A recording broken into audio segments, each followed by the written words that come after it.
Homeless Redditors, what was the scariest thing that you ever saw on the streets? I was homeless back when I was 19. After a few weeks of sleeping rough, I was approached one evening by a man dressed as a priest. At this point I had no idea if he was a priest or someone out to deceive me. Being wary of the priest outfit, I straight away told him I have no interest in talking about God. What he said next has stuck with me ever since. I am not here to talk about God. I'm here to make sure you are safe. We talked for quite a while until it was dark, and that's when he offered me a bed for the night. Alarm bells were going off in my head, but he had seemed genuine, so I went with him.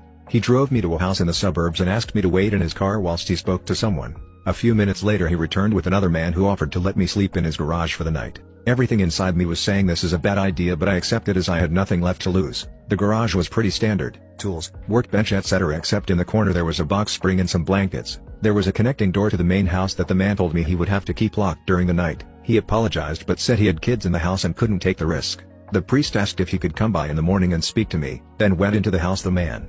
I don't think I slept at all that night. I was terrified. I had no reason to be afraid of either man, as they had been nothing but nice to me. However, after living on the streets for a while, you come to learn that nothing comes for free and you shouldn't trust anyone. The morning rolls around and the most amazing thing happened. The man knocked on his own garage door to ask me if he could come in. This might not sound amazing, but when you've been living rough with zero privacy, someone asking if they can enter your space gives you a sense of being human again.